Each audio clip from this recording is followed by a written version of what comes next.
No, no sé a qué se refiere. ¿O fue causa honoris? No, no sé de qué está hablando. Ya vas a ver, hombre. No, sí sabe, sí sabe. Sí sabes, muchacho. Sí sabes. Bien, pues niño, buenos días. Vamos a mirar las notas, te las envié, de hecho. Vamos a revisar la prueba y vamos a avanzar en materia. Así que si alguien quiere chocolate, Borja debe tener, ¿ah? Seguramente los sanenús tienen que haberse ido a dejar allá a la casa.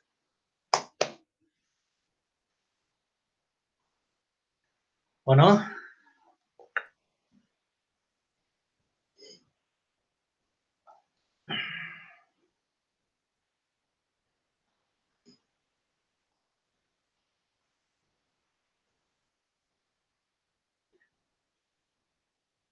Ya, niños, vamos a comenzar. Les voy a mostrar las notas primero, reitero.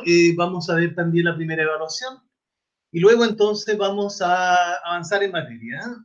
Vamos a avanzar en la materia de la guía que yo les dejé, que me da la impresión, por lo que el otro día vi, que no la han desarrollado y necesariamente tenemos que avanzar en eso. Que es concretamente discurso expositivo y argumentativo. El discurso expositivo lo revisaron en segundo y el argumentativo lo revisaron conmigo en tercero. Pero como hay este tipo de texto en la PSU, nosotros también vamos a ir revisándolo y lo vamos a ir revisando, obviamente, junto con materia, como si estuviéramos, ¿no es cierto?, pensando siempre en comprensión lectora, mucho más que en materia propiamente tal, materia dura, digamos, como lo fue en la unidad que acabamos de terminar, ¿eh? Para que lo tengan presente. Ya. Reitero, buenos días a todos los que se están uniendo ahora y comenzamos, chiquillos, voy a mostrarles las calificaciones. Cualquier duda al respecto, ustedes me dicen. ¿Eh?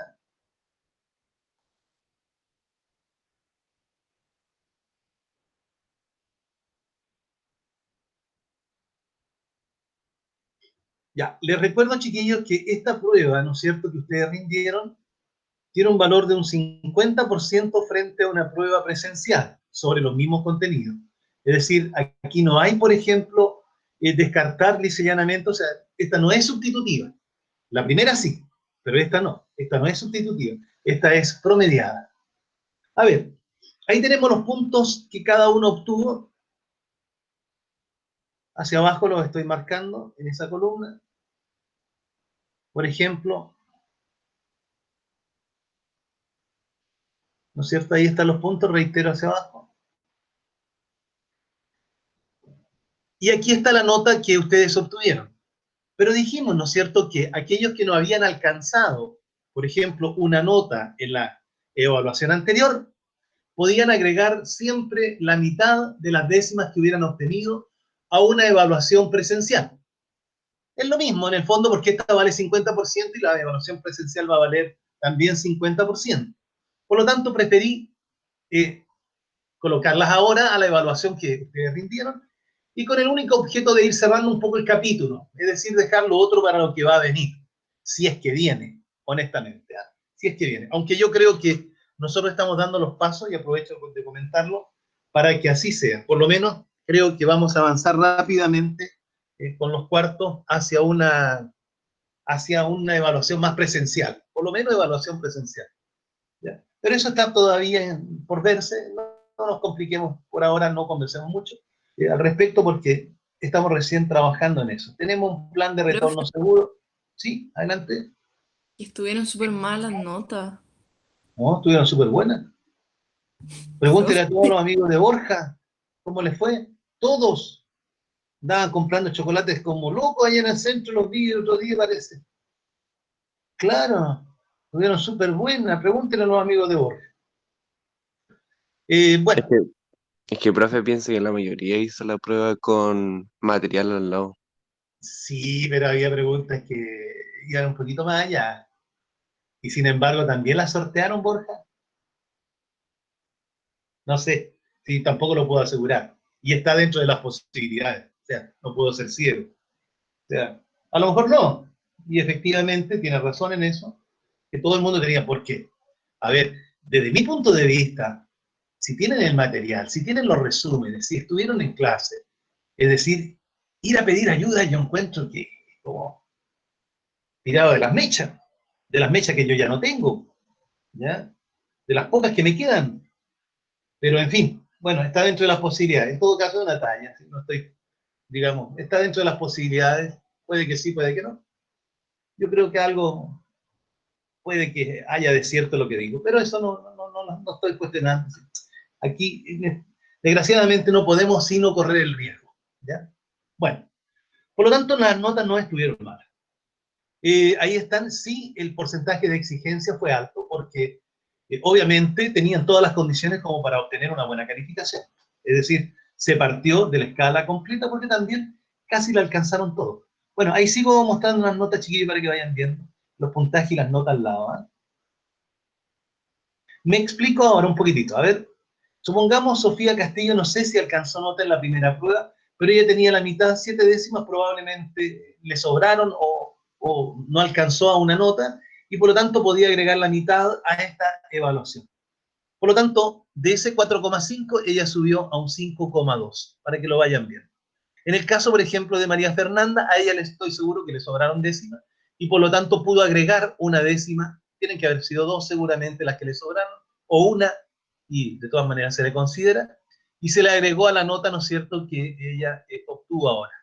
Profe, Lo una mismo, duda. por ejemplo, pregunten nomás, vamos. La nota que sacamos antes con los trabajos acumulativos, ¿dónde va esa nota? No, esa no está aquí, la voy a No, mostrar después.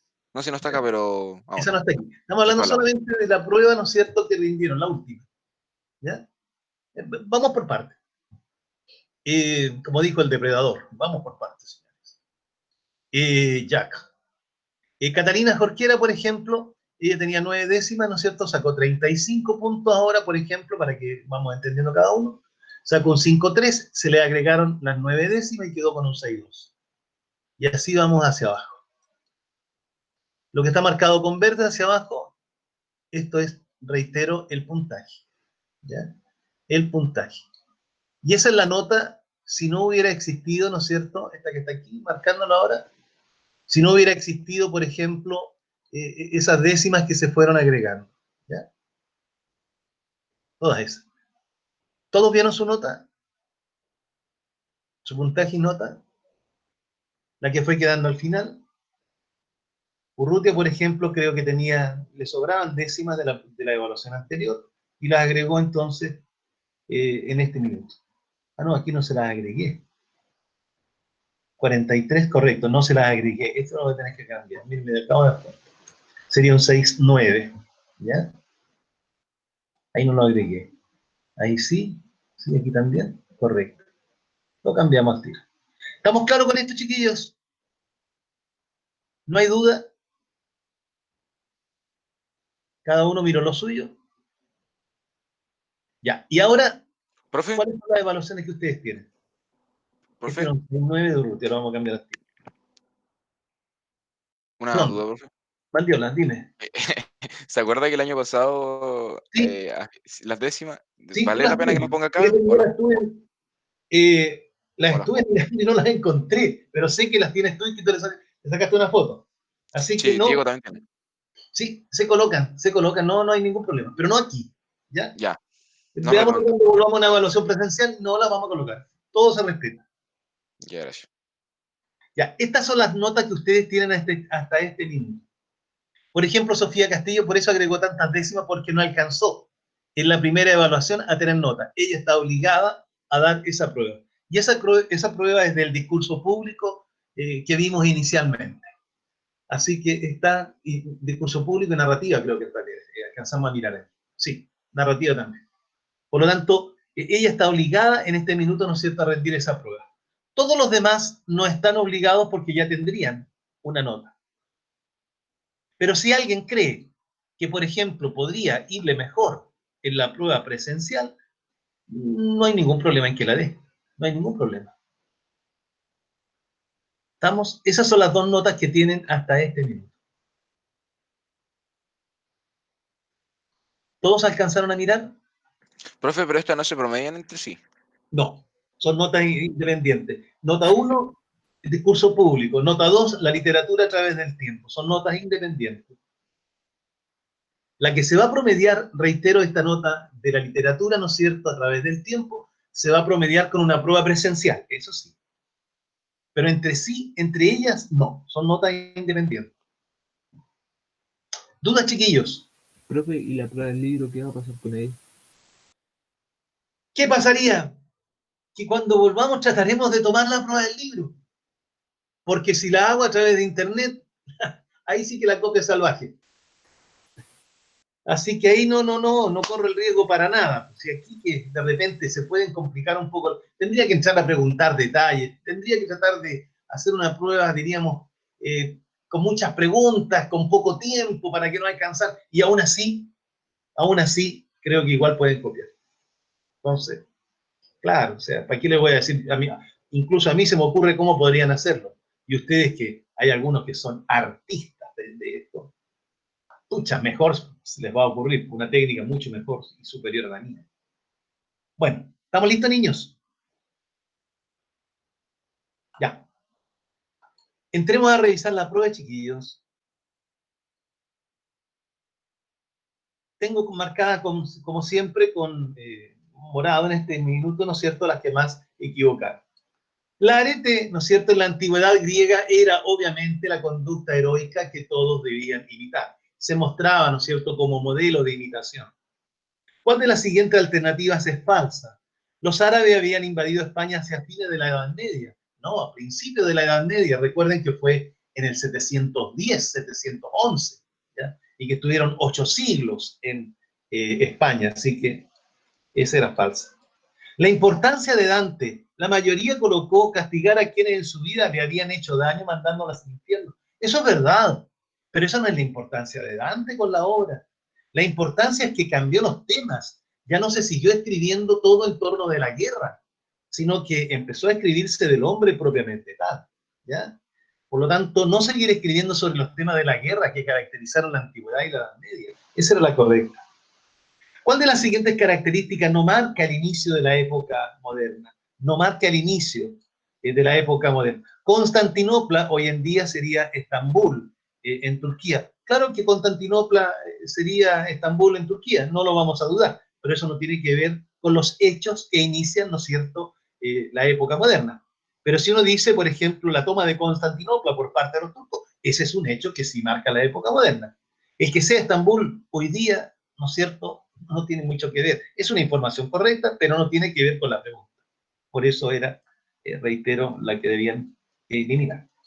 El Renacimiento muestra una nueva forma de situarse del hombre frente al mundo, obviamente. Es decir, le da mucho más importancia al hombre propiamente tal. Si comparamos la Edad Media y el Renacimiento, ¿cuál es la gran diferencia? La preocupación por el hombre propiamente tal. Porque antes todo estaba centrado en Dios, era teocéntrico, ahora esto es humanista, ¿ya? Luego dice, ¿cuál de las siguientes alternativas es falsa? Vitruvio fue un arquitecto de la época de Leonardo da Vinci. Falso, Vitruvio vivió aproximadamente en el siglo II después de Cristo. Leonardo da Vinci toma las indicaciones de este ingeniero militar y le da vida, ¿no es cierto?, a ese hombre de Vitruvio con los brazos extendidos que yo les mostré, pero no fue de la época de, por lo menos, casi, no sé, más de 10 siglos entre un y otro. Al barroco se le da una mirada peyorativa, porque estaba ajeno a la sobriedad, era recargado en lo que presentaba, obviamente, por eso lo miraban en menos, como demasiadas cosas, ¿no es cierto?, dentro de esto. Es bueno, chiquillo, de repente, a ver, al margen que sé que ustedes podrían haber prendido el televisor, no sé, perdón, el computador y haber desarrollado tal vez también la prueba en el formulario. Aquí hay harta cultura detrás de esto, hay harto un quehacer histórico, literario que debieran manejar, que debieran conocer. Porque ustedes son hombres cultos, ustedes pertenecen a una élite distinta, diríamos, del común de los mortales a la edad de ustedes. Por lo tanto, debieran manejar ciertos conocimientos y cierta cultura mucho más allá de las habilidades que deben demostrar para rendir una PSU. O sea, no se trata de una PSU tan solo. Se trata también de manejarse. Tienen que saber un poco de arte, tienen que saber literatura, un poco de música. Ese es el hombre culto, ese es el hombre que diríamos, tiene que procurar cada uno de ustedes ser. Cuando digo hombre, lo digo genéricamente. Bueno, si comparamos el Renacimiento con el Barroco, ¿cuál de los siguientes enunciados no corresponde? Obviamente que no corresponde que el Renacimiento imita a los autores de la Antigüedad, el Barroco a los de la Edad Media. El Barroco es un movimiento artístico, el Renacimiento sí lo imita a los antiguos, pero el Barroco es un movimiento que no imita, distinto, recargado, diferente, punto. ¿Cuál es falsa con respecto al Quijote? Siguiendo la tendencia de su época, se burla de la literatura de la época. En ningún caso se burla la literatura. Él se burló, y no se burló de la literatura, se burló de la novela de caballería. El neoclasicismo, ahí no la tengo marcada, se caracteriza por el interés por enseñar a través de la obra literaria. Si eso fue el neoclasicismo, un intento por enseñar, y por eso mismo, enseñar a través del arte. Hubo tan pocas obras literarias que fueron efectivamente importantes. Gustavo Adolfo Bécquer es un escritor que pertenece al romanticismo, siempre se habla de él, como el escritor romántico, aquel que escribió la poesía romántica. Y lo mismo, de hecho, a Bécquer el año pasado con Volverán las oscuras golondrinas en sus nidos en tu balcón a colgar, pero aquellas que refrenaban nuestra dicha y vuelo a contemplar, esas no volverán, por si no lo recuerdan. Esos versos son de Bécquer. Profe, Dígame. es que yo no, por lo menos no sé si los demás, pero yo no puedo ver las buenas y las malas que tuve, entonces. ¿No puedes ver qué cosa, perdón? Las buenas y las malas. Me aparece nomás el puntaje. Yo tampoco. Dice que necesita acceso. Yo tampoco. A ver, vamos a tratar de Yo sí me puedo meter, profe, pero la prueba está en gris. Como que no hay colores que diferencien buena o mala, o sea, simplemente es como lo que uno marcó. Eso Sí. Eso mismo a mí A no me eso. sale ni bueno ni malo. ¿Qué puedo hacer? Denme un minuto y lo veo. A ver, voy a entrar de nuevo por acá. Pero podrían de todas maneras, bueno, siguiendo la prueba, vamos a ver qué podemos hacer. Cuarto.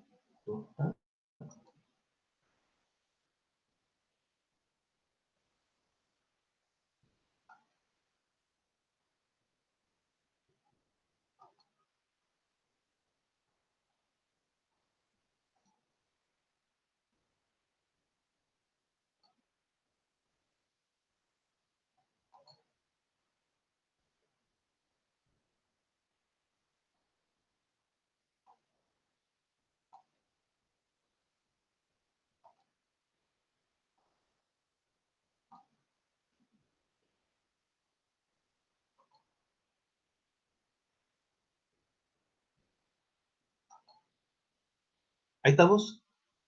Oh, a lo mejor les va a exigir entrar de nuevo, chiquillos. Veamos si pueden hacerlo.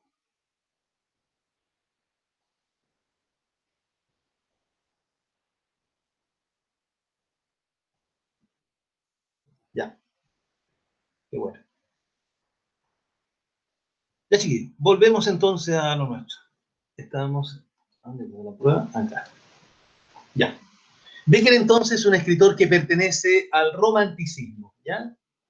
¿Cuál de las siguientes características no corresponde al romanticismo? Privilegio de lo racional, claro, sabemos que el romanticismo privilegió, ¿no es cierto?, principalmente los sentimientos. El cuadro de la muerte de Marat corresponde al neoclasicismo. Recuerden ustedes que en este intento de enseñar, de mostrar la realidad, ¿no es cierto?, como se había dado, yo les contaba que probablemente la mujer que le dio muerte lo mató, pero a cuchillazos, claro, pero no necesariamente, digamos, en la tina en que se encontraba. Él, les contaba yo que tenía ciertas enfermedades, ¿no es cierto?, de picazón en la piel, y por eso tomaba permanentemente baños en la tina, y allí también él preparaba la lista de los que iban a ser decapitados. Es un intento por mostrar la realidad, pero reitero, no tiene nada de romántico ni de naturalismo, está uniendo allí las cosas, ¿no es cierto?, enseñando en qué momento podría haber sido muerto, o la razón de por qué lo mataron, por la preparación de estas largas listas que después se iban a ejecutar. Con respecto al cuadro de la libertad guiando al pueblo, se puede afirmar que la mujer representa la libertad, lo dijimos, ¿no es cierto? Claro, que en la conquista de la libertad participan todo tipo de hombres, el burgués, el joven, el viejo, todos, ¿cierto? Tercero, participan en esta revolución solo los jóvenes, no, todo tipo de gente, unidos. Baldomero Lillo pertenece al naturalismo, obviamente. ¿Qué característica no corresponde al naturalismo? El tiempo es cíclico, los acontecimientos se repiten con variaciones, no corresponde, ¿no es cierto? Porque sabemos que esa es una característica de la literatura contemporánea, y concretamente de García Márquez, de Borges, y no de muchos autores más, ¿ya? Por lo tanto, eso no tiene que ver con el naturalismo. El naturalismo, el tiempo es generalmente lineal, principio, desarrollo y fin, no como después lo altera, ¿no es cierto? Lo alteran otros autores, o los racontos, los flashbacks. ¿Cuál de los siguientes enunciados es falso? Los personajes tienen libre albedrío en el naturalismo. Al contrario, dijimos que tenían un determinismo hereditario. Es decir, los personajes están marcados. Socialmente nacen en un ambiente y socialmente mueren muchas veces en ese mismo ambiente. El hijo del pescador está, entre comillas, condenado a repetir la historia de su padre. O el hijo del minero va a tomar el lugar que alguna vez ocupó su padre dentro de la mina. Es terrible, pero esa era la verdad. Así se mostraba y así muchas veces acontecía. Es terrible. Yo sé que de repente alguien dirá, ¿pero cómo? Pero así era. ¿Cuál de los siguientes autores no pertenece al naturalismo? José Ortega y Gasset, porque Ortega y Gasset es un autor de la generación del 98. Van Gogh sí era naturalista, ¿ya? Solo que era pintor, ¿ya? La pintura naturalista se inclinó a mostrar las clases sociales más definidas, correcto, verdadero. En la pintura el naturalismo, realismo dio paso al surrealismo, falso. En la pintura el naturalismo, realismo dio paso al impresionismo, ¿ya? Y más tarde al expresionismo, pero no al surrealismo. ¿Cuál de los siguientes enunciados es falso?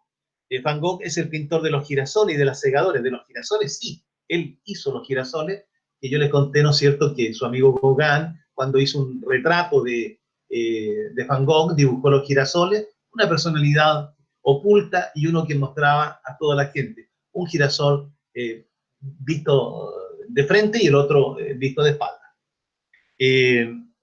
Y las segadoras, bueno, las segadoras son de Millet, Jean-François Millet, ¿no es cierto? Que fue uno de los primeros que dejó de pintar, antes que Van Gogh, dejó de pintar precisamente lo que acontecía en el palacio, las grandes capas sociales, y se dedicó a pintar lo simple, la vida misma, ¿ya? La segadora, acuérdense que era el cuadro de estas dos personas que descansan, ¿no es cierto?, mientras se estaba trabajando en el campo cortando la mies. La mies, el trigo. ¿Cuál de las siguientes características no corresponde a la literatura contemporánea? Esta la equivocaron harto y curioso, ¿eh? Surge en el siglo XX y se desarrolla principalmente en este siglo. En el siglo XX, la literatura contemporánea incluso, bueno, podría ser principalmente en el siglo XX, ¿ya? O a lo mejor alguien dijo, bueno, en este siglo, en el siglo XXI, ya sería un equívoco. En el siglo XX sí, pero surge en el siglo XX, surgió en el año 1898, con la generación del 98. Hay parte de la literatura contemporánea. Por lo tanto, estamos hablando del siglo Profe, XIX. Dime. es que yo no marqué esa porque en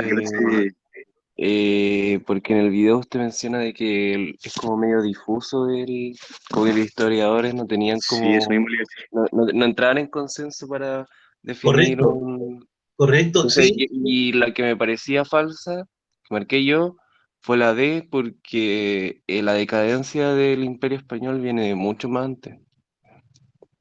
Claro, tienes toda la razón, pero la pregunta no tiene nada que ver con eso.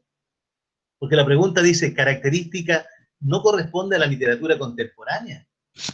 Y que la decadencia de España se haya iniciado, yo diría, a ver, si me pregunto, siglo XVII, más o menos cuando muere Carlos II el hechizado, o con Carlos II el hechizado.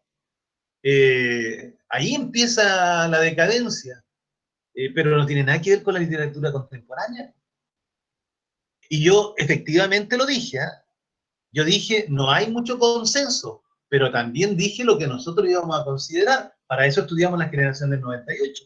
Y para eso miramos, ¿no es cierto?, a Unamuno como el precursor de lo que iba a venir después con el surrealismo. Es decir, con él parte precisamente. Sino, ¿para qué lo estábamos mirando? Él está fuera del naturalismo. Él es el que marca, el precursor, el que inicia. Y vuelvo a reiterar, es cierto que la generación del 98 toma su nombre del año 1898, es verdad. ¿Y por qué? Porque es el inicio de la decadencia. No, la decadencia partió 2 siglos antes. ¿Ya? Es el momento en que España ya llega al clímax de su decadencia porque no tiene más colonias. Bueno, sigo, si no hay todavía otro comentario. La generación del 98 debe su nombre. Sí, oiga, profe, yo quería, en esa, la de arriba, la que surge en el siglo XX, es que, o sea, aparte de que haya usted en la clase dicho que era como medio ambiguo, ¿no podría ser los intelectuales de la generación 98 dieron a conocer la decadencia del país? Porque, o sea, que la den a conocer, no es como que la den a conocer, sino que más bien la decadencia del país ya se sabía desde hace rato. Bueno, eso es verdad. Los intelectuales de la generación del 98 dieron a conocer la decadencia. Eso es verdad. Pero, chiquillos, lo que pasa es que están perdiendo ustedes el sentido de la pregunta. Eso es una verdad de España. Esa es una característica de la generación del 98. Pero no es una característica de la literatura contemporánea. Es cierto que, por ejemplo, a ver, Los Ángeles es y tiene un clima muy frío en invierno particularmente, pero el que O'Higgins haya tenido una hacienda cerca de Los Ángeles no tiene que ver con las características de la ciudad misma.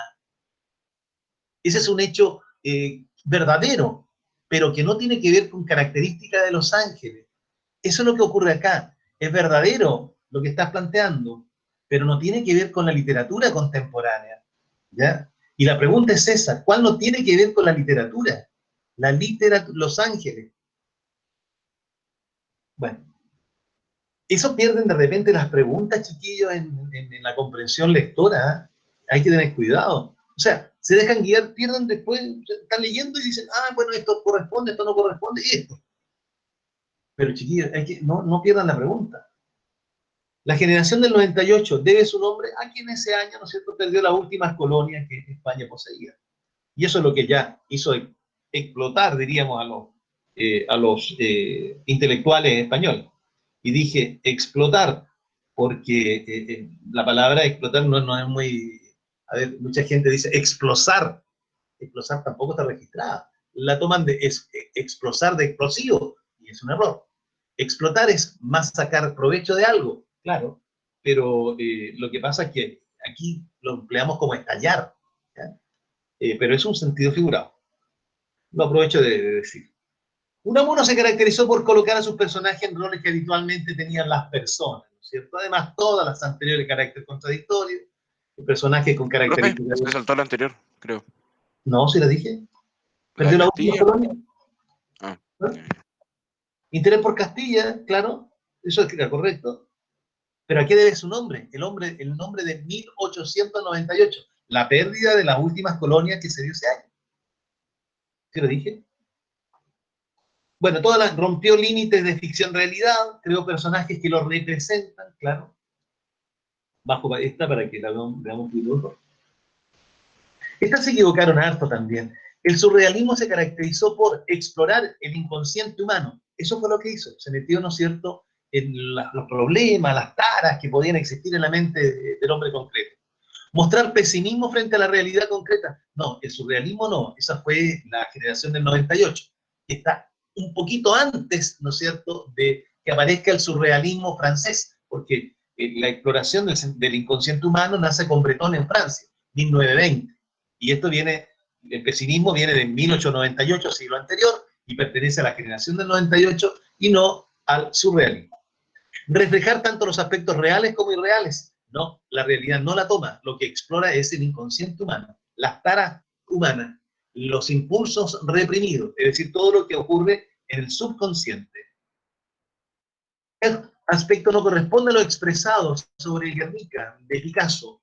Las figuras representan pulsaciones interiores del autor. El que pintaba, entre comillas, pulsaciones interiores era Roberto Mata, el pintor chileno. Pero todo lo demás corresponde. La obra está inspirada en el bombardeo del pueblo. La obra tiene dos planos, uno interior y otro exterior. El toro dijimos que podía representar a Picasso, ¿no es cierto? Bajo él hay una mujer que clama al cielo por el niño que tiene en su brazo. Los hombres despedazados representan a los que murieron durante el bombardeo. Y las figuras representan pulsación. Esa es una característica de Mata, de Roberto Mata, nuestro pintor chileno. ¿Cuál de los siguientes enunciados es falsa? Roberto Mata es un pintor también. Roberto Mata es surrealista. Impresionista es Van Gogh. No tiene que ver con eso. Roberto Mata es un pintor que muestra pulsaciones interiores, lo dijimos, ¿no es cierto? Por tanto, él es surrealista. ¿Cuál enunciado es falso en relación al surrealismo latinoamericano? Interés por los mitos europeos para aplicarlos a la realidad latinoamericana. Interés por los mitos, sí, pero los mitos latinoamericanos, no los europeos. Por eso es que es característico, digamos, de nuestro continente. Es decir, ¿hay interés por la mitología? Sí, pero por las supersticiones propias, las supersticiones indígenas, las supersticiones propias de Latinoamérica, y no los mitos europeos aplicados a la realidad latinoamericana. Eso se dio, eso es verdad, pero se dio en el siglo XVI, y aquí estamos hablando del siglo XX. Pablo Neruda y García Márquez, qué raro que no hayan sabido esta, que le hayan equivocado tanto. Cultivaron el realismo mágico, mezclan, qué sé yo, la realidad con la irrealidad, la ficción con la ficción con lo real permanentemente. Vimos incluso el poema Walking Around, donde el hombre camina por hospitales y de repente coloca el absurdo, el notario, qué sé yo, dándole muerte con un lirio. Mezclar realidad y fantasía, eso es lo propio de ambos autores. Cultivaron el realismo mágico. ¿Qué autor no pertenece al llamado boom de la literatura hispanoamericana? Manuel Rojas es naturalista. ¿Qué enunciado no corresponde a García Márquez? Se le considera el padre del superrealismo, se le considera el padre del realismo mágico, no del superrealismo. El superrealismo es la tendencia completa que empieza a surgir a partir de Unamuno, ¿ya? Se entiende por mito de la caída el acceso al conocimiento, no solamente la expulsión, como colocaron algunos.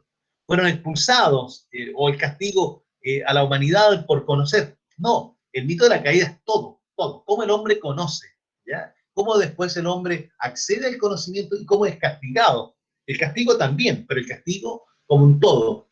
El título de la materia era el mito de la caída, y partimos explicando cómo el hombre accede al conocimiento, cómo Melquiades lleva el conocimiento, ¿no es cierto?, al pueblo de Macondo, etc. El determinismo hereditario en 100 años de soledad se vincula con todas, la repetición de nombre, la atracción al incesto, ¿no es cierto?, y, por supuesto, ¿de dónde viene esa atracción? Del inicio de la familia con un pecado primero, que sería el matrimonio entre primos. ¿Cuál de los siguientes enunciados es falso? Melquiades impulsa a José Arcadio para que use el conocimiento. Sí, pero no para destruir. Es una diferencia entre Melquiades y José Arcadio. Le enseñan el conocimiento y Arcadio utiliza el conocimiento para destruir. Incluso en el fragmento que yo les coloqué en una comprensión lectora, dice, ¿no es cierto?, que Melquiades le dice que eso, para eso no sirve, le dice. En 100 años de soledad los personajes están marcados por la soledad, claro. El tiempo es lineal, no, para nada. Hay un raconto, se parte, ¿no es cierto?, casi del desarrollo para volver al comienzo. Los acontecimientos no se repiten, por el contrario, todos los buen días son iguales. Todos los arcadios, dijimos, son de una forma y los aurelianos de otra. Y además, recién lo acabamos de decir, todos tienden a repetir el incesto. Por lo tanto, allí ya tenemos, ¿no es cierto?, que hay una repetición de acontecimientos con variación. ¿Qué característica no corresponde a Borges? Sus obras presentan un quiebre en la temporalidad, el tiempo es subjetivo. Esa no es una característica de Borges. Borges trabaja el texto y el contratexto. El quiebre de la temporalidad pertenece a otros autores, pertenece al mismo Manuel Rojas, ¿ya?, pero no precisamente a Borges. ¿Cuál de los siguientes enunciados es falso? Dalman imagina una muerte romántica. Efectivamente. Dalman inventa su muerte como Charazade inventa su vida. Efectivamente. Dalman vive como su abuelo argentino. Al revés. Vive como el abuelo alemán. Y muere y quiere morir como el abuelo argentino. Por lo tanto, solo 1 y 2. Y aquí, bueno, en el texto de comprensión, la esencia del hombre es la calidad de su existencia. Generalmente esa pregunta la encontramos al comienzo, cuando, en el segundo párrafo, a ver si lo puedo dividir, vamos a mirar. Pero acá no tenemos párrafos. Perdón, prefiero que ustedes me pregunten directamente mejor aquí, chiquillos. Si hay alguna que quieran revisar. No fueron muchos los que se equivocaron, de manera que prefiero eso. Ya. La del título, si miramos, por ejemplo, porque como no está separado por párrafos, desgraciadamente no me alcanza a mirar. A ver. La primera parte habla básicamente del existencialismo, ¿no es cierto? Del hombre que existe por su cabecita, ¿no es cierto? Por sus preocupaciones, por sus angustias, y sigue hablando por su deshumanización, y creo que es hasta por aquí. Correcto. Hasta allí más o menos tenemos todo lo relativo al existencialismo. Y después surge la otra literatura, la literatura social. Por lo tanto, estamos hablando, vuelvo a preguntar, perdón, a señalar, el existencialismo es una corriente. Para esta corriente, sigue hablando del existencialismo, el ser humano no es un objeto, ¿no es cierto?, sino una integridad y existe como pensamiento. Luego dice en el 3, no obstante, la existencia del hombre puede ser falsa si renuncia a su libertad. Es decir, estamos hablando básicamente del existencialismo, y aquí en el 4, otra vez, el existencialismo género, etc. Vamos al quinto. Hacia la segunda mitad del siglo XX surgió la literatura de carácter social. ¿Ya? Esta es la literatura colectiva, no es ya el hombre individualizado, no es el hombre, diríamos, él solamente, sino todo, todo el contexto.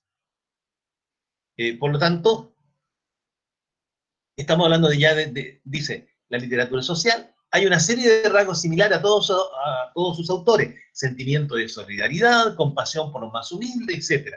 Y el séptimo, la literatura social. Bueno, ¿de qué estamos hablando en el fondo? Del existencialismo por una parte y por otra, ¿no es cierto?, de la literatura social.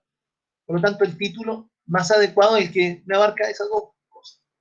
Existencialismo por una parte y realismo social. Dos movimientos literarios contrapuestos, claro, porque el otro se preocupa del individuo, ¿no es cierto?, de él, y el otro se preocupa, en cambio, de lo colectivo, de la gente como grupo. Ahí está. ¿Hay otra?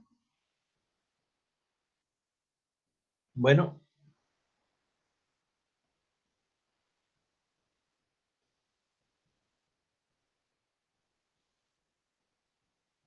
¿No?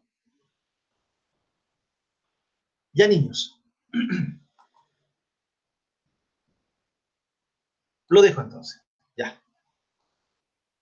Ya, chiquillos, vamos a avanzar en materia. Yo les dejé una guía a ustedes del discurso expositivo y argumentativo, y les pedí que avanzaran con ella. El problema fue que cuando vimos el género dramático, me di cuenta que tuve que darles un poco de tiempo para que respondieran, lo que significa que no habían hecho la guía del género dramático. Y si no habían hecho esa guía, entonces todo me hace sospechar que tampoco han hecho la guía del discurso expositivo.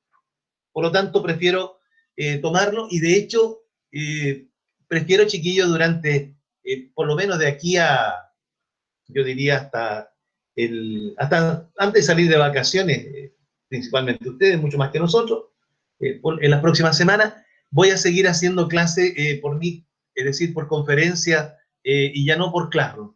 Vamos a tener Classroom cuando tengamos trabajo de comprensión lectora, qué sé yo, prueba, ahí vamos a tener Classroom. Pero de lo contrario voy a seguir nada más que por videoconferencia. Por lo tanto, les solicito que el día lunes, ¿no es cierto?, a las 10:30, que nos toca clase nuevamente, nos conectemos, porque vamos a seguir trabajando en esa línea. Cuando no es con nota, desgraciadamente me doy cuenta que no hay trabajo de parte de ustedes. Entonces, y como no va a haber todavía más notas por ahora, reitero, entonces prefiero aprovechar esa hora. De lo contrario, siento que ustedes no están trabajando. Ya, avanzo, chiquillos, y van a tener que desarrollar también la guía durante esta clase. Comienzo entonces a hablar del discurso expositivo argumentativo. Reitero, díganme.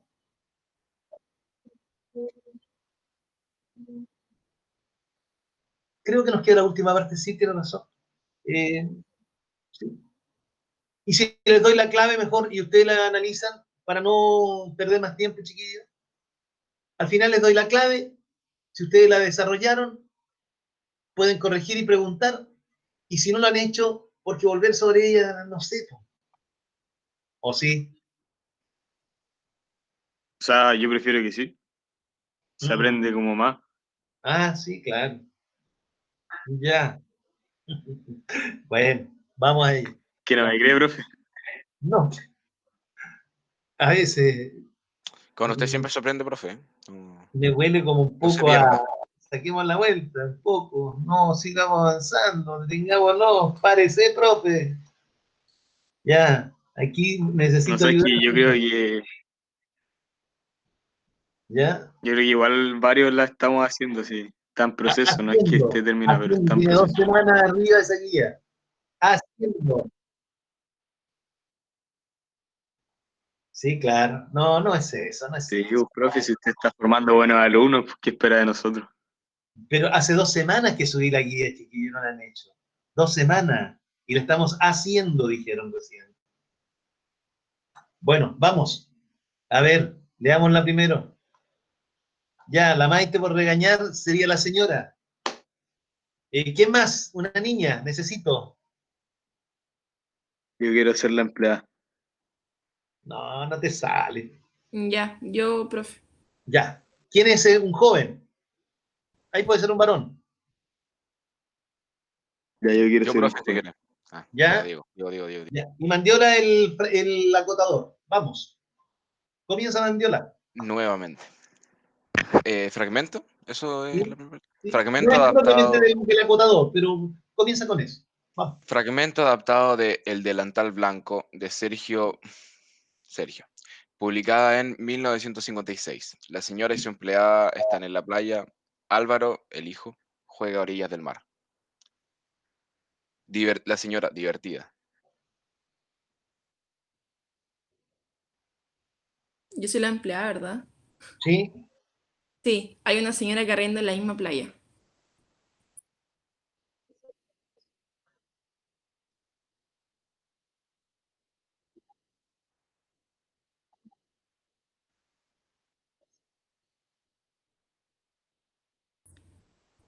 Tímidamente. Igual, la arena tiene el mismo color, las nubes son iguales.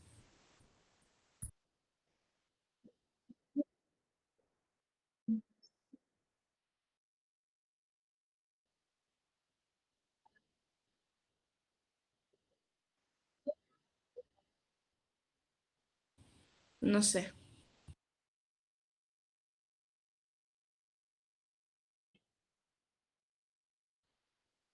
¿Cómo?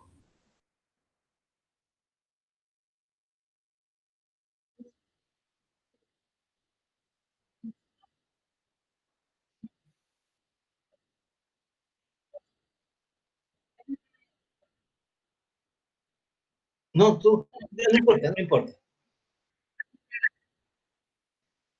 La obliga a cambiar ropas. Sale primero la empleada y poco después la señora, abotonándose el delantal blanco. Se va a sentar, pero vuelve y se coloca más atrás.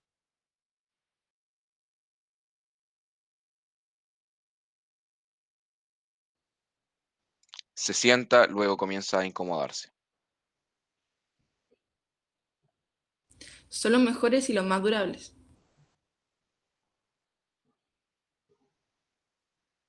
Alvarito se está metiendo muy adentro. Vaya a vigilarlo. Se levanta inmediatamente.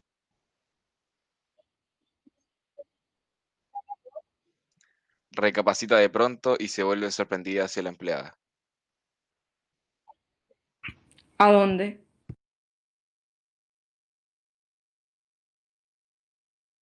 Usted con delantal blanco es la empleada. Yo con este blusón y los anteojos oscuros soy la señora.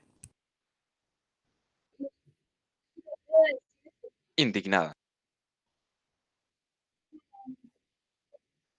No me grites, la insolente eres tú. Firme. Retírese.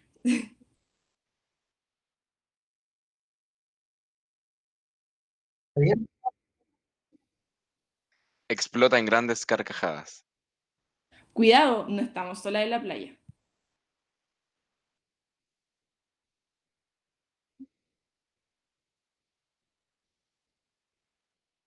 Serena. No me levante la voz. Exasperada se lanza sobre la empleada y trata de sacarle el blusón a viva fuerza.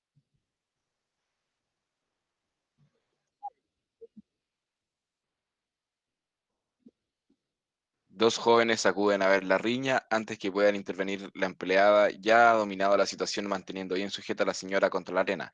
Esta sigue gritando: rota cochina, te voy a mandar presa, esto es el colmo. ¿Qué sucede? ¿Podemos Joven, ayudarla? Sí, por favor, llévensela. Hay una posta por aquí cerca.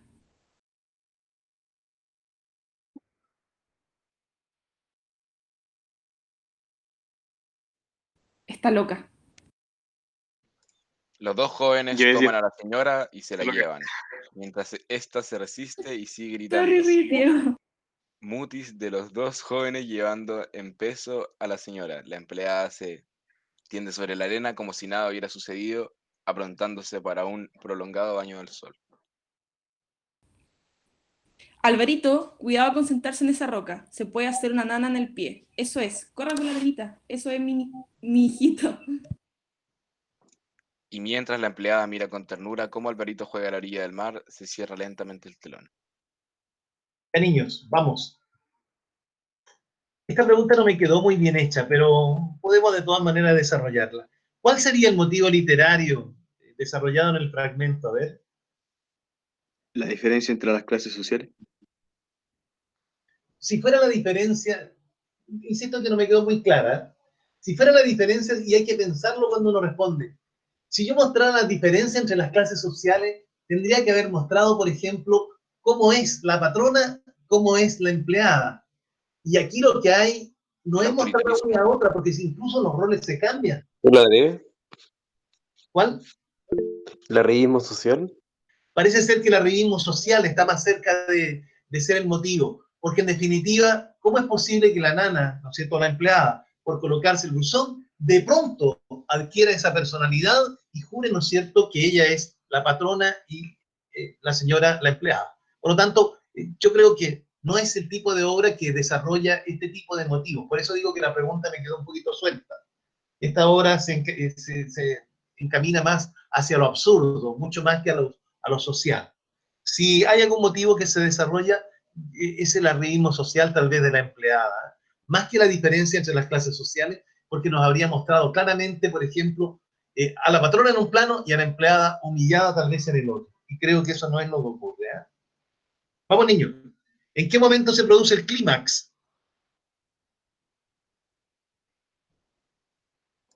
Cuando le dice Cuando la señora que se lanza sobre la empleada. Cuando la señora se lanza sobre la empleada. Allí, porque ahí vamos a saber quién gana.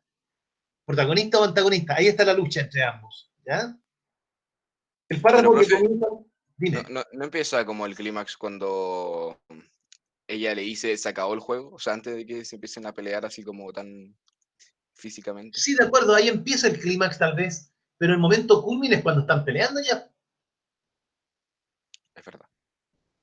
El párrafo que comienza con dos jóvenes acuden y que terminan con esto. Esto es el colmo, es expresado por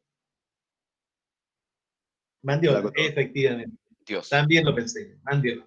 Vamos, ¿cuántas escenas existen en la obra? El acotador, ¿no es cierto? ¿Ya?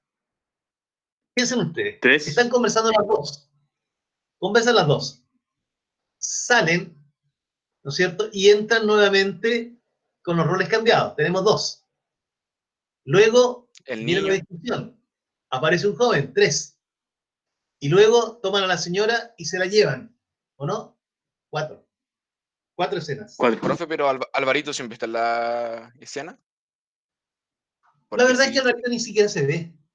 Ellos fingen que Alvarito está nada más y le hablan, pero no, nunca aparece. No hay un niño jugando. Bueno, una tendencia del género dramático contemporáneo es el llamado teatro del absurdo. Como su nombre lo indica, consiste en mostrar situaciones ilógicas, insensatas, absurdas.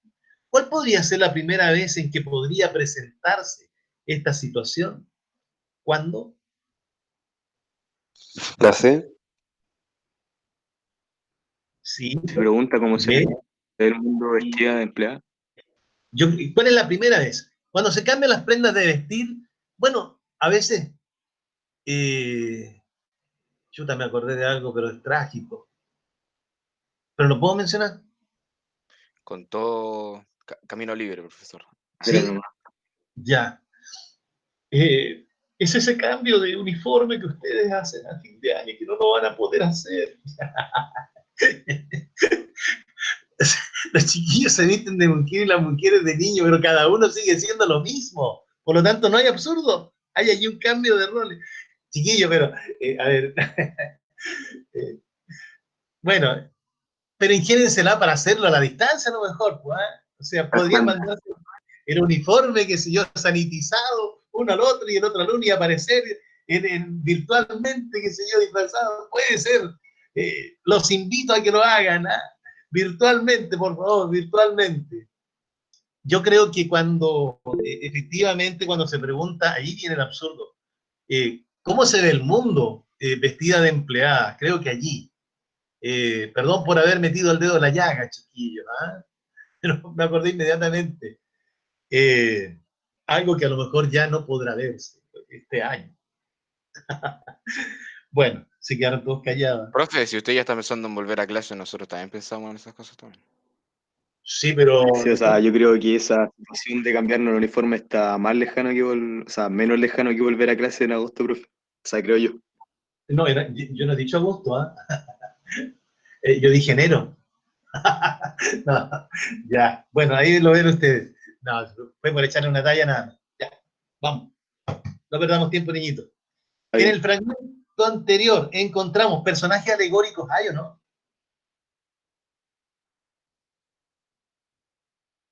No. El alegórico, acuérdense que es un concepto abstracto. ¿Hay un conflicto? Sí, Sí, sí, claro. El problema, el motivo, hay una función apelativa del lenguaje en que se hablan, se responden, que se increpan, eh, diríamos, motivan a responderse, Sí. claro, obviamente. Perdón, antes, no puse la pregunta acá. ¿A qué corresponderían la empleada, por ejemplo, y la patrona? ¿Qué tipo de personajes son? A ver, ¿cómo le llamamos a ese tipo de personaje? A ver si lo recuerdan. tipo. Personajes tipo, claro.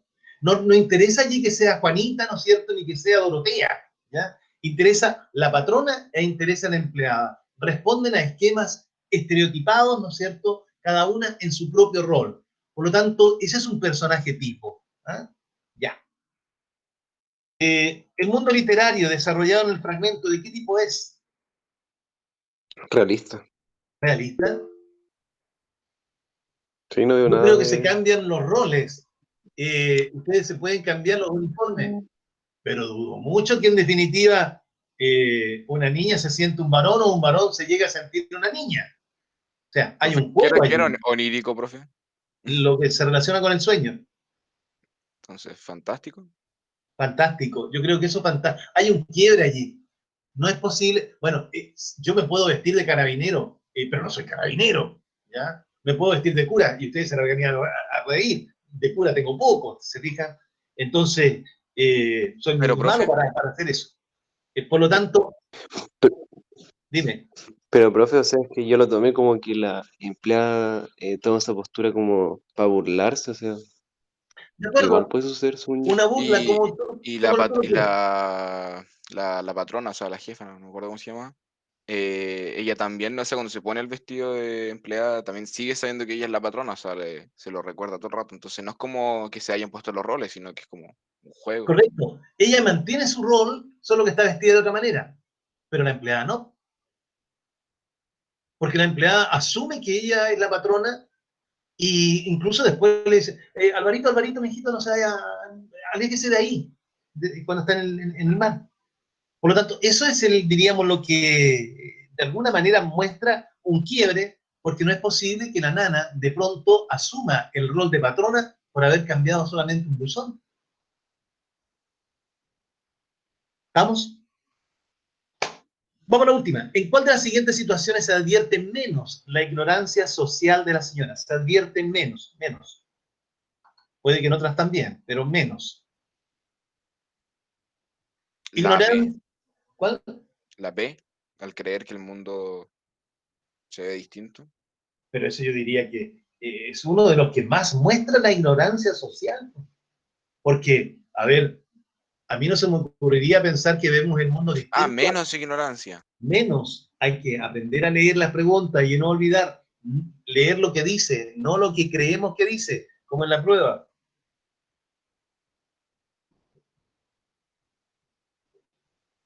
Suponer que la playa no es lugar. Suponer que la playa no es el lugar de una empleada, y eso sería, yo creo que también es parte de la playa puede ser de un pescador, de una empleada, aquí se advierte que hay ignorancia social, puede ser del presidente, La E, la D, de dedo, al señalar que sabe que los delantales son buenos porque ella los compró. Eso no tiene que ver con la ignorancia social. Yo sé que, por ejemplo, el computador que compré es bueno porque yo lo compré, pero eso no tiene que ver con ignorancia social. Esta pregunta sí que está rebuscada. No. Cuando dice, por ejemplo, ignorancia social, cuando la señora cree que basta que ella diga, soy Patricia Hurtado para que todo se arregle. Me acuerdo una vez, nosotros teníamos un cantante, no voy a decir quién era porque si no me van a empezar a molestar. Vamos a decir Juan Pérez, un cantante en el pueblo donde yo nací. Entonces una vez llegó al pueblo y él dijo, íbamos nosotros caminando un grupo de amigos y amigas, y de repente, yo estaba cabrón chico, hace muchos años, y él dice, hola chiquillos, soy Juan Pérez. Y lo miramos y otros también lo identificamos. Y una niña le dijo, ¿y quién es Juan Pérez? Le dijo, ¿y quién eres tú? A lo mejor sabía quién era, pero le dijo, ¿qué me interesa a mí? Eso es lo que ocurre acá. Es decir, soy Patricio Hurtado. Eso demuestra ignorancia social. No por decir un nombre, la otra persona va a saber quién es. ¿Estamos? Por lo tanto, también es parte de la ignorancia social. En cambio, decir que, yo compré los delantales y por eso son buenos, no tiene que ver con un engreimiento, con una actitud de soberbia, tal vez, altanería, pero no tiene que ver con, reitero, ignorancia social. Ignorancia social es lo que ocurrió en nuestro país. Pensar en que mandamos a todos para la casa. Otro día estuve en una charla con un ingeniero comercial, no sé si creo que les conté algo de él, y él dijo, el gran error fue de toda esta pandemia, de todo lo que ocurrió en nuestro país, fue mandar a todos para la casa, sin hacerse cargo de la cuestión económica que iba a desatar eso. Porque efectivamente mandó para la casa, se mandó a la gente para la casa, ¿y de qué iban a vivir? Por lo tanto, en ese minuto había que haber salido de inmediato con el dinero a colocarlo, ¿ya? Para que esta gente pudiera quedarse en la casa, pero pudiera seguir viviendo. Entonces, eso, reitero, eso es ignorancia social. Incluso Mañalich, yo tengo todo mi respeto por el exministro, para mí hizo lo mejor que pudo. Creo que tal vez fue muy personalista, pero él también, por ejemplo, dijo de repente, yo desconocía el nivel de hacinamiento que había en Santiago. Eso es ignorancia social. Niños, vamos a la materia. Discurso expositivo argumentativo. El discurso expositivo es exponer, dar a conocer una información. Y lo vieron en segundo. Y el discurso argumentativo es argumentar, es decir, fundamentar lo que yo voy a señalar. No hay grandes diferencias de repente entre uno y otro, porque la argumentación también se vale de la exposición. Y el mismo comentario que pertenece al discurso expositivo, también al colocar argumento, al colocar fundamento, también es parte de la argumentación. Por eso es que más que hablar de uno y otro, hablamos de un discurso que puede tener ambas características. Vamos con el discurso expositivo. Primero, tenemos definiciones que, tenemos formas que son básicas. Y la primera de ellas es la definición. Y la definición actúa cuando nosotros concretamente procuramos aclarar un concepto. Cuando yo, por ejemplo, digo, un león es un animal carnívoro que puede pesar alrededor de 200 kilos y es un terrible depredador, estoy definiendo la especie. Pero cuando digo, por ejemplo, que era un león viejo, con una melena, una gran melena, que tenía la cola quebrada y que tenía el cuerpo lleno de cicatrices, estoy describiendo. Es decir, la definición lo que hace es dar conceptos generales de la especie, ¿ya? Rasgos constitutivos de los objetos, un concepto general. En cambio, la descripción son rasgos particulares de un objeto, una imagen particular de un objeto descrito, es decir, de él y no ya de los otros, ¿ya?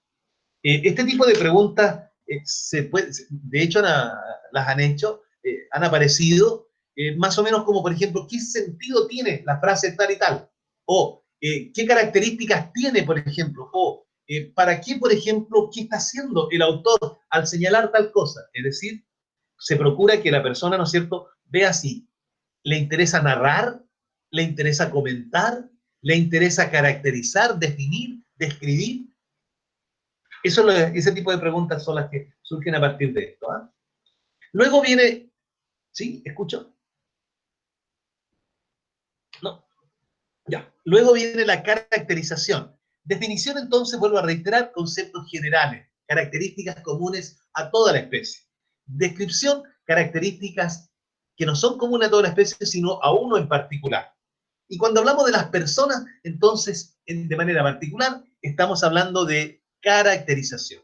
Cuando describimos a una persona, no describimos, caracterizamos. Hay que acostumbrarse un poco a eso. ¿Ya? Luego viene la narración, y la narración son secuencias, etapas, mediante las cuales se va a cumplir algo.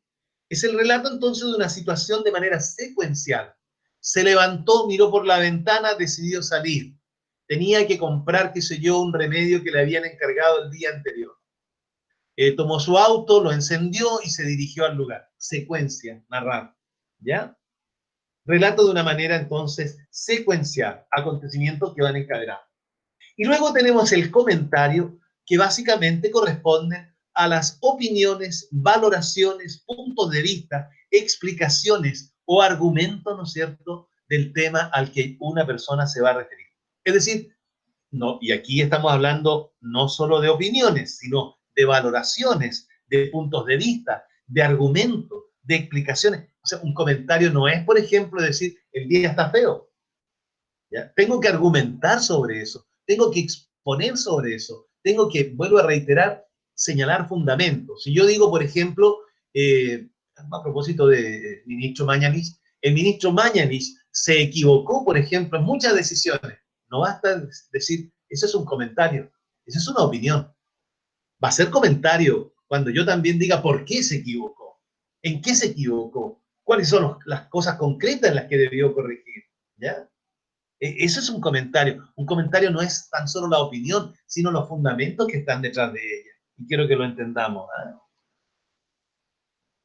Hay otro recurso que ya lo hemos visto en el discurso público que también le permiten a la persona que escribe ir, diríamos, desarrollando en mejor forma sus argumentos o su propia exposición. Uno de ellos es la comparación o la analogía. Se compara una situación con otra. Otro recurso es concitar interés, el que se emplea, por ejemplo, normalmente en los diarios, en los primeros párrafos. También, la pregunta que se puede hacer aquí sobre eso es eso. ¿Qué función tiene el primer párrafo? ¿Ya? Proponer el tema, concitar interés, ¿ya? Hacer una comparación, establecer el tema al que se va a referir. O sea, son preguntas que pueden ir surgiendo en ese sentido. Entonces, concitar interés cuando la persona que escribe lo que está buscando hacer, de alguna manera, es atraer al lector para que pueda seguir leyendo. Eso ocurre normalmente en las noticias. Los diarios, por ejemplo, en el primer párrafo, generalmente sintetizan de inmediato lo principal. De manera que si alguien, por ejemplo, no va a seguir leyendo y se queda con el primer párrafo, por lo menos en el primer párrafo se haya enterado de qué se trata. Eso es concitar interés. Grave accidente ocurrió esta mañana en la ruta 5 entre un camión que viajaba hacia Temuco y un vehículo que lo hacía en la dirección contraria. A consecuencia de lo mismo, 2 personas fueron trasladadas al hospital, ¿no es cierto? Y permanecen en estado grave. ¿Ya? O sea, lo principal está allí. Después se dice, el camión se dirigía hacia Chillán, llevando una gran cantidad, por ejemplo, de alimentos que buscaban, qué sé yo, ser repartidos en esa ciudad. En cambio, el conductor del vehículo, que salió ileso, vamos a pensar en eso, es difícil, pero bueno, señaló que se dirigía con su familia a descansar, qué sé yo, a tal y tal parte. Esos son detalles que ya no interesan tanto. Los hechos, ilustraciones. Recuerden ustedes que muchas veces cuando exponemos, por ejemplo, cuando se señala dentro de un párrafo alguna situación, ¿qué sentido tiene? Muchas veces ejemplificar a través de un hecho, ilustrar a través de un acontecimiento.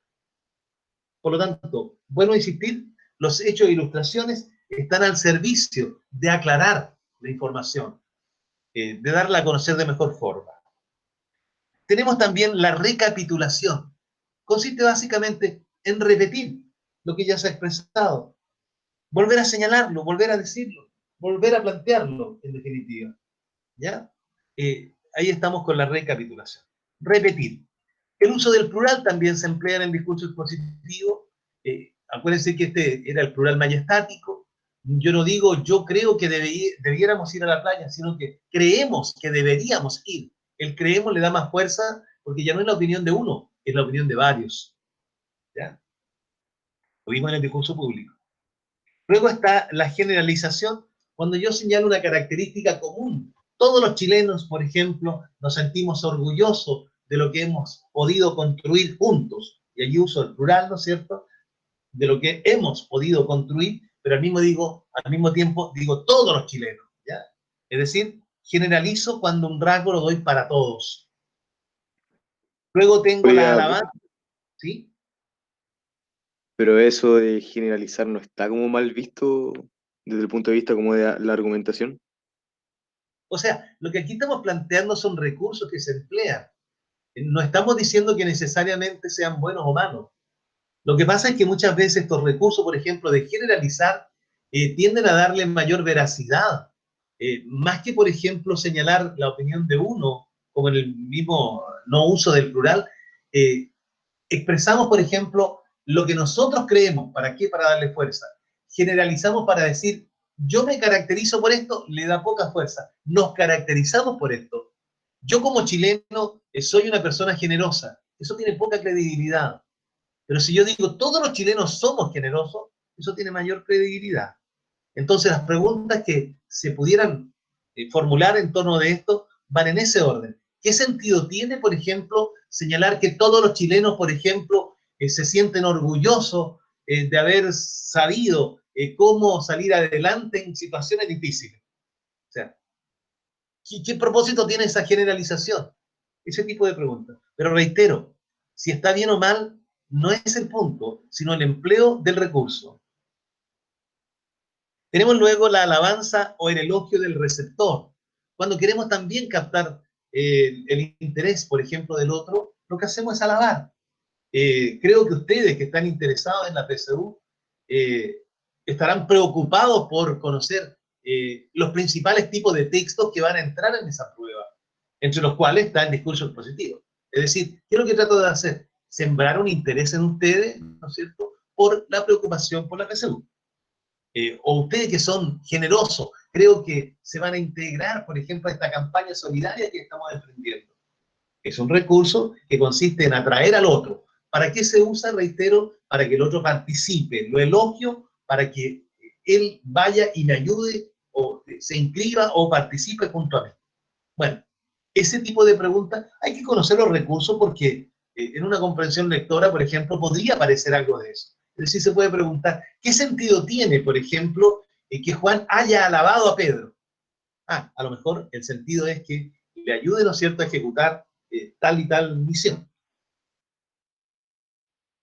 Luego, en términos generales, el discurso expositivo tiene una introducción donde se da a conocer el tema del texto, se expone el propósito que tiene el autor y en ocasiones también lo que va a desarrollar.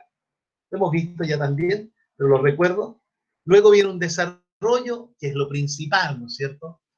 Generalmente se anuncia el tema en el primer párrafo, pero luego claramente el autor empieza a desarrollar sus ideas.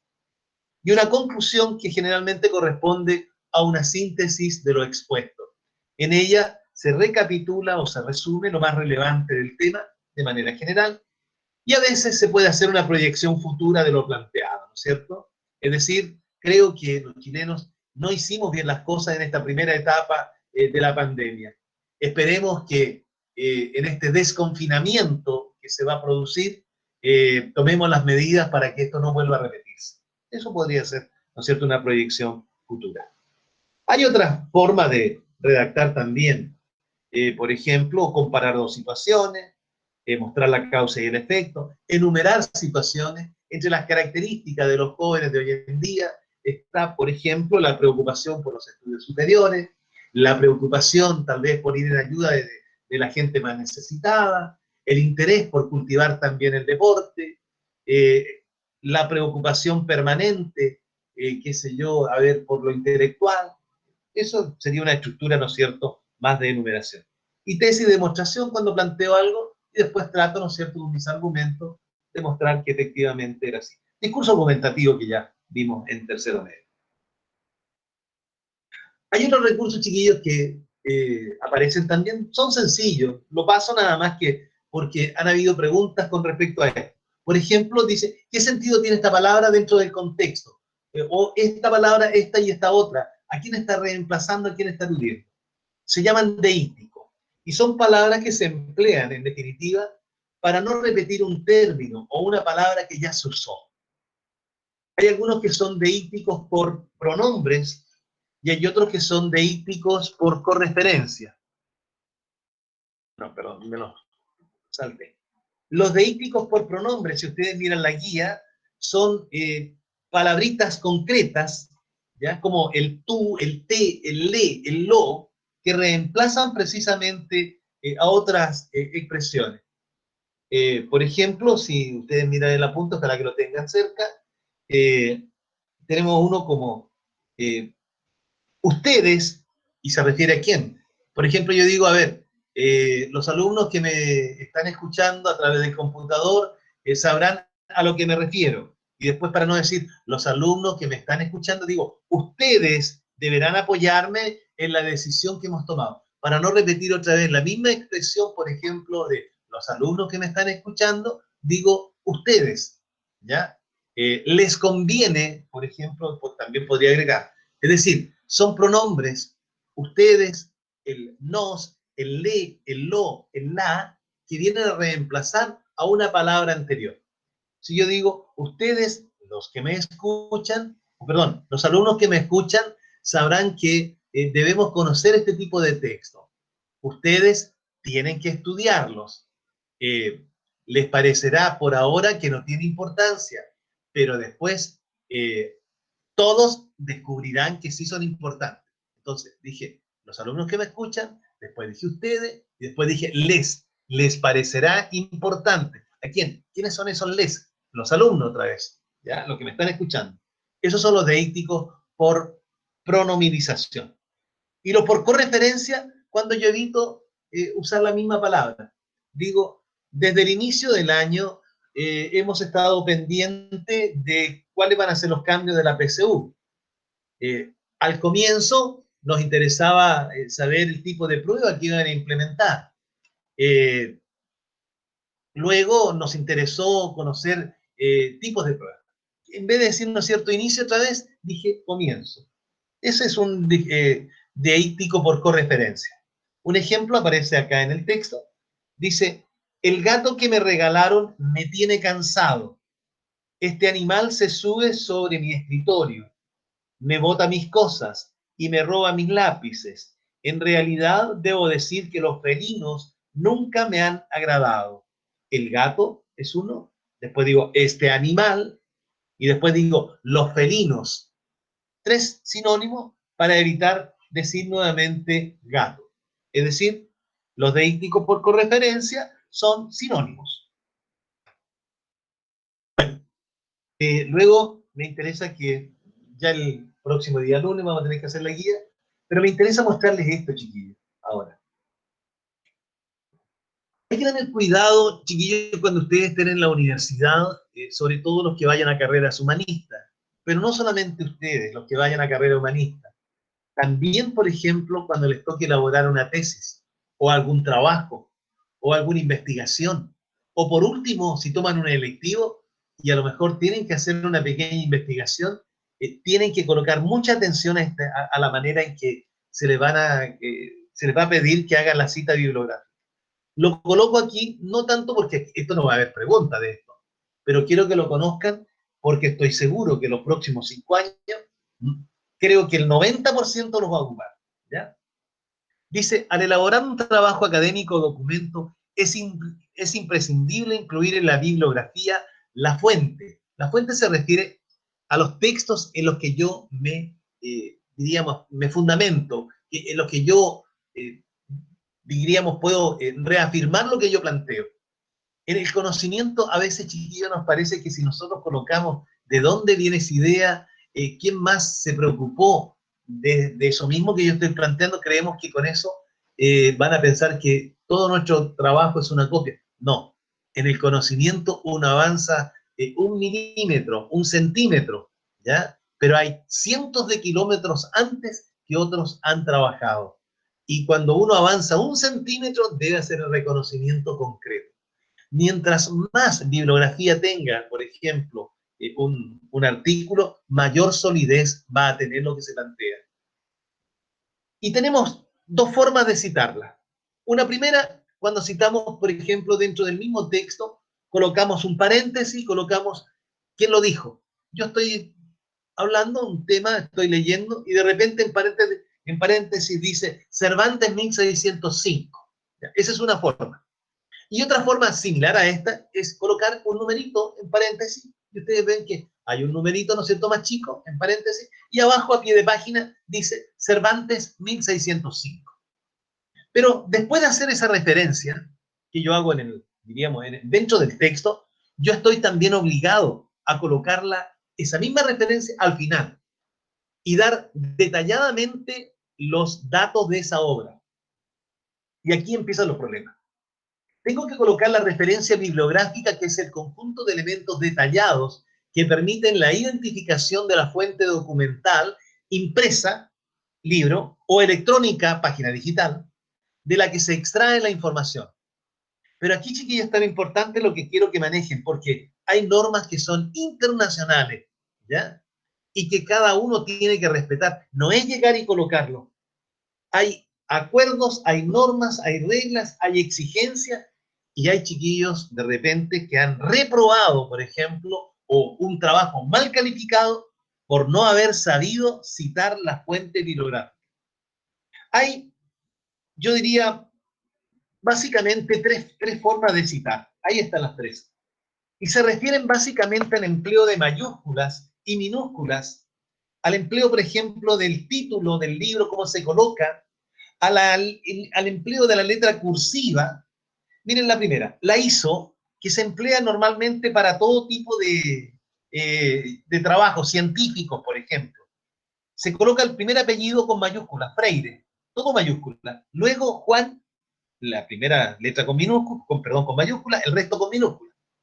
Luego se coloca el nombre del libro, redes sociales, y de la misma manera, la primera mayúscula, la segunda, y si es y todavía continúa, lo demás sigue con minúscula. Redes sociales, la obra es modelos organizativos o servicios digitales, ¿ya? Luego viene, por ejemplo, en este caso, el capítulo, y lo coloco con cursiva, el profesional de la información. ¿Cuándo fue publicado ese libro? En noviembre y diciembre de 2008. Y si son varios volúmenes que se publican, por ejemplo, alrededor de la misma materia, este es el volumen 17, lo que supone que hay un volumen 16 y que a lo mejor habrá un volumen 18, y se coloca. Luego la página IP, punto, así nomás. ¿Cuáles son las páginas? 585, 588. Y luego el número de inscripción de ese libro, ¿ya? ¿Qué interesan? Las mayúsculas, las minúsculas, ¿no es cierto?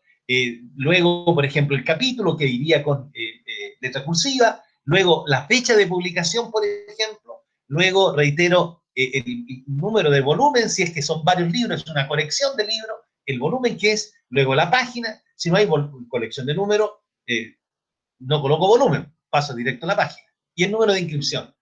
Luego está el estilo MLA, que es menos usado, y que emplea ya Freire con minúscula, el resto, salvo la inicial, obviamente. Luego todo, ¿no es cierto?, redes sociales, modelos organizativos, y luego, más que, por ejemplo, colocar letra cursiva, subrayo. Y coloco el profesional de la información 17, que se supone que ya es el volumen. El año, 2008. Y las páginas. O sea, la persona sabe que 585, 588 son páginas. Este es menos usado. Pero el estilo que más usado es, y que probablemente a ustedes le van a exigir, es el que viene ahora. Se coloca Freire, tal cual está allí, primera mayúscula, es el estilo APA. Luego la inicial del nombre. En paréntesis, el año. Luego el nombre, redes sociales, modelos organizativos o servicios digitales, el nombre de la obra. Luego el capítulo, el profesional de la información. Luego 17, que sería el número del libro. Reitero, si es un solo libro, no coloco 17, ni coloco 1, lo envío. Y luego coloco las páginas, 585 al 588. Así tal cual. Chiquillos, esto no tiene que ver con PSU, esto tiene que ver con lo que ustedes van a necesitar. Ojalá lo hayan entendido. No creo que se lo vayan a aprender, ni yo lo voy a preguntar en una prueba. Pero les sugiero, en el apunte de ustedes está al final de todo el texto, en la última hoja, ¿ya? Y por favor, les sugeriría, no lo pierdan, déjenlo, guárdenlo, porque lo van a usar. Muchos lo van a usar ya el próximo año en la universidad. Cualquier trabajo van a tener que referenciarlo de esta manera. Y el profesor tendrá que decirle de qué manera. Les va a decir, fuente bibliográfica estilo ISO o estilo APA. Y ustedes, ¿APA qué diablo es eso? Ya saben. Y no me llamen, por favor, el próximo año ni me manden un correo para, profe, ¿cómo era eso de la cita que vimos el año pasado y que no me acuerdo? Porque yo me voy a hacer el desentendido. Bien, pues niños, siempre respondo. Este año no me pasó, pero el año pasado sí. A pesar de haberlo explicado, me llegaron varios correos, por lo menos creo que fueron 3. Profe, mándeme el apunte, por favor, que usted la otra vez mostró en clase y que no lo tengo. Bueno, ojalá lo conserven para que no tengan alguna dificultad si es que tienen que hacer algún trabajo. Ha sido todo por hoy. Les recuerdo, chiquillos, el día lunes nos conectamos, trabajamos por videoconferencia y solamente trabajarán en Classroom cuando tengan pruebas o redacción de algún documento que yo les vaya pidiendo. Por hoy día quedamos hasta aquí. Profe, No, dime, adelante. es que yo tengo una pregunta, pero no nada sobre su clase. Respondo al tiro. Chiquillos, no se olviden de bajar el apunte. El apunte yo se lo subí hace una semana. Este segundo apunte. El de género dramático hace como 2 semanas, pero este hace como una semana más o menos. Creo que fue el lunes pasado. Y como no lo han desarrollado, voy a ir desarrollándolo con ustedes en la clase. Mandiola.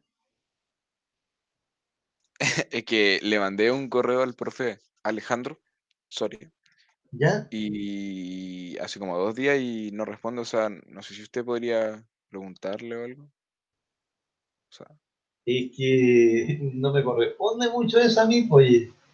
pero es que si no mira los correos, profe. ¿Y ahí qué voy a hacer yo? No, es que, Yo no tengo su WhatsApp, o sea, no le puedo decir yo.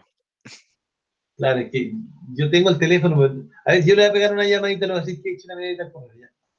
Gracias, profe. Bueno, Profe, ¿ya? ¿Borja? yo lo mismo que Mandiola, ¿También con Soria? que le mandé otro correo. ¿Con Soria? Sí, lo mismo, el profesor, sí. Yo también.